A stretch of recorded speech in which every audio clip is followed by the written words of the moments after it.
Manusia membenci namun sering terpikat oleh aspek-aspek tertentu dalam kehidupan. Mari kita jelajahi paradoks dan dualitas sifat manusia, hubungan ironis antara apa yang kita takuti dan apa yang diam-diam kita inginkan. Death Paradox, paradoks kematian. Kematian adalah hal yang sering menghantui pikiran kita. Manusia melakukan berbagai macam cara agar dapat keluar dari rasa takut akan kematian, termasuk dengan melakukan cara-cara yang janggal. Contohnya seperti melakukan aksi-aksi berbahaya atau yang disebut sebagai aksi menantang kematian. Contohnya seperti berjalan di atas tali atau melakukan atraksi berbahaya di atas kawat. Terdengar aneh, namun sebenarnya mereka hanya ingin menguji seberapa jauh mereka mampu untuk bertahan hidup. Berdasarkan penelitian yang dilakukan oleh Dr. Kenneth Vail, seorang dokter filosofi dan juga associate professor dalam bidang psikologi dari Universitas Cleveland, Amerika Serikat, dinyatakan bahwa peserta dengan tingkat kecemasan akan kematian yang lebih tinggi cenderung terlibat dalam aksi-aksi berbahaya dan juga aksi-aksi beresiko lainnya.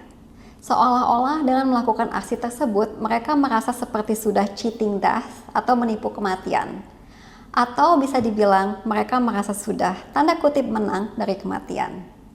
Manusia pada dasarnya tidak ingin membayangkan kematian. Namun karena kerasnya realita hidup, manusia berharap akan adanya kehidupan lain setelah kematian atau keinginan untuk terlahir kembali di kehidupan yang lebih baik.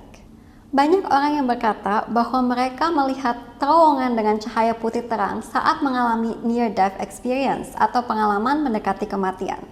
Namun, banyak ilmuwan yang percaya bahwa ketika seseorang sedang mengalami near-death experience, tubuh orang tersebut mengeluarkan molekul-molekul yang menyerupai dimethyltryptamine, DMT, atau ketamine. Molekul-molekul tersebut dipercaya dapat menyebabkan halusinasi pada manusia. Sehingga ini menimbulkan pertanyaan pada kita semua. Apakah kita yakin akan adanya kehidupan lain setelah kematian? Dan jika iya, apakah mungkin perbuatan baik kita di dunia ini sangat termotivasi oleh rasa takut akan penderitaan abadi di dalam api neraka? Ataukah mungkin untuk menghindari karma buruk di kehidupan yang selanjutnya? Social paradox, paradoks sosial. Kita hidup di dalam masyarakat yang tergolong memiliki interdependent value, di mana personal freedom, hak-hak individu, dan juga ekspresi diri sering tertahankan. Contohnya seperti identitas gender. Di dalam masyarakat yang berbasis konformitas dan keseragaman, kita semua diharapkan untuk selalu patuh pada norma-norma dan juga nilai-nilai yang berlaku. Rasa takut akan ditolak oleh sebuah kelompok atau masyarakat sering mendorong kita untuk bertindak tidak sesuai dengan nilai-nilai atau keinginan kita. Keinginan kita juga seringkali dibentuk oleh pengaruh sosial dan lingkungan sekitar kita. Kita mungkin menginginkan sesuatu yang sebenarnya bukan karena hal-hal tersebut benar-benar membawa kebahagiaan bagi kita, namun karena kita diberitahu bahwa kita harus menginginkannya. Hal ini menyebabkan rasa hampa dan ketidakpuasan dalam diri kita karena kita sedang mengejar keinginan yang sebenarnya bukan milik kita. Kita juga sering bertindak tidak sesuai dengan kepentingan kita sendiri, karena keputusan kita sering dipengaruhi oleh rasa tanggung jawab kita terhadap orang lain. Dengan kata lain, apa kata orang. Kita juga sering mengubah perilaku dan pendapat kita agar sesuai dengan apa yang dapat diterima oleh masyarakat.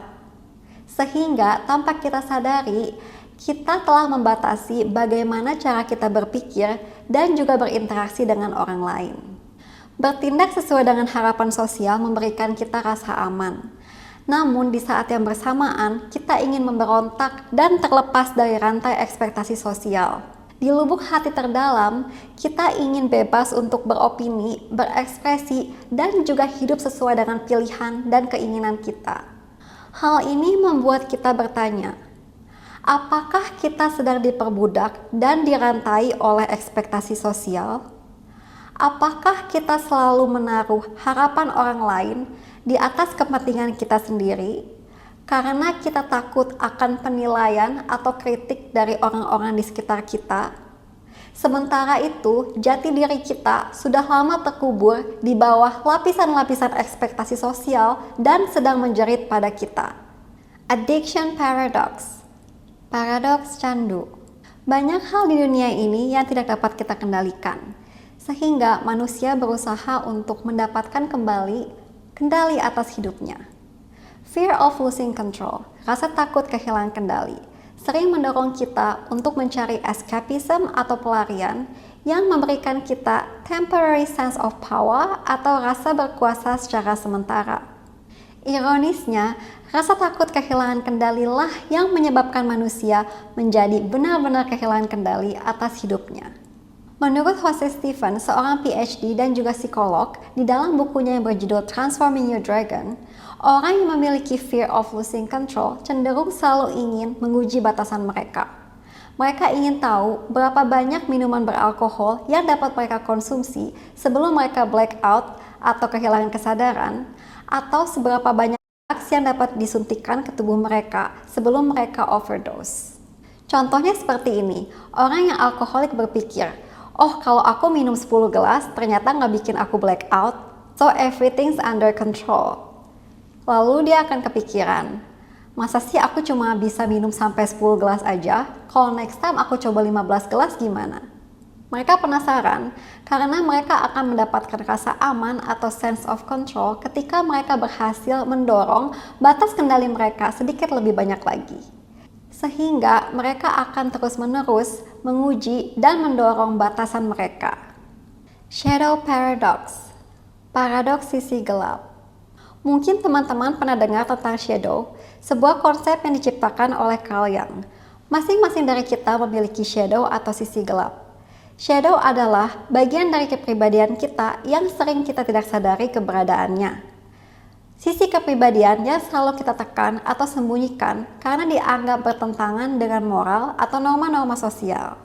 Sejak kecil, kita diajarkan untuk selalu berperilaku baik dan bersikap sopan. Sehingga tanpa kita sadari, kita terus mengenakan persona atau topeng sosial yang memperlihatkan citra diri yang ingin kita tunjukkan kepada orang lain.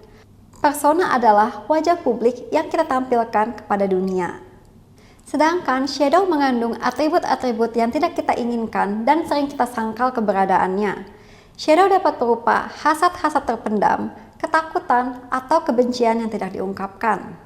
Sisi gelap manusia digambarkan dalam kisah klasik Dr. Jekyll dan Mr. Hyde, sebuah novel pendek yang ditulis oleh Robert Louis Stevenson yang menceritakan tentang seorang pria berkepribadian ganda yaitu Dr. Jekyll, seorang dokter dan ilmuwan yang sangat dihormati oleh orang banyak yang berubah menjadi Mr. Hyde di malam harinya, seorang kriminal yang kejam, serakah, dan sering berkeliaran di dunia malam. Dr. Jekyll mengalami kesulitan dalam menyeimbangkan keinginannya untuk selalu terlihat sempurna di mata orang lain dan juga keinginan untuk melepaskan sisi gelapnya. Sehingga ia menciptakan sebuah ramuan yang dapat merubah penampilannya menjadi orang yang berbeda yang disebut sebagai Mr. Hyde. Dengan menciptakan sebuah identitas alternatif, Dr. Jekyll merasa dirinya terpisah dari sisi gelapnya. Sehingga ia dapat meyakinkan dirinya bahwa dia tidak bertanggung jawab atas aksi-aksi kejahatan dan juga tindakan tak bermoral yang dilakukan oleh sisi gelapnya, dengan kata lain Mr. Hyde. Di dunia nyata juga ada kasus yang serupa, seorang dokter dan juga pebisnis terhormat yang bernama Henry Howard Holmes yang merupakan seorang serial killer yang membunuh korban-korbannya di dalam hotel miliknya yang dikenal sebagai The Murder Castle. Kalau teman-teman suka nonton film thriller, di bagian awal menuju ke tengah-tengah film, sering kali tiba-tiba muncul sebuah karakter baru yang berperan sebagai teman dekat atau teman ngobrolnya si karakter utama. Biasanya sifat mereka sangat berbeda. Jadi kalau si karakter utama itu misalnya dia dibully atau mengalami KDRT, tapi nggak bisa membela dirinya sendiri. Nah, si karakter baru ini selalu membela dia dan bahkan sampai ngurusin urusan-urusan pribadinya. Lalu di bagian akhir film, si tokoh utama baru menyadari kalau dia sudah melakukan aksi kekerasan atau bahkan pembunuhan terhadap orang yang ngebully dia. Dan juga akhirnya menyadari bahwa keberadaan sosok karakter baru tersebut hanyalah merupakan imajinasinya. Jadi, sosok karakter tersebut adalah identitas alternatif atau sisi gelap dari si karakter utama. Menurut Carl Jung, dalam bukunya yang berjudul Archetypes and the Collective Unconscious, arketipe dan kesadaran kolektif, semakin kita menekan atau menolak sisi gelap kita, maka sisi gelap kita akan dapat terwujud dalam cara-cara yang tak terduga. Contohnya seperti melakukan tindakan-tindakan yang impulsif. Tentunya cerita yang kita bahas tadi adalah contoh yang ekstrim. Aku mau sharing sedikit, pas aku lagi scrolling di sosmed, aku ngeliat ada seorang influencer yang mendapatkan hujatan-hujatan dari netizen karena berfoto dengan mengenakan lingerie. Ironisnya, bukankah jenis konten yang paling diminati di sosmed itu adalah konten-konten yang bersifat sensual? Hal ini membuatku bertanya, apakah kita hidup di dalam masyarakat yang diselimuti dengan kemunafikan? Apakah sebenarnya kita sering menyangkal apa yang diam-diam kita inginkan? Terima kasih sudah nonton sampai sini dan sampai jumpa di lain waktu. Bye!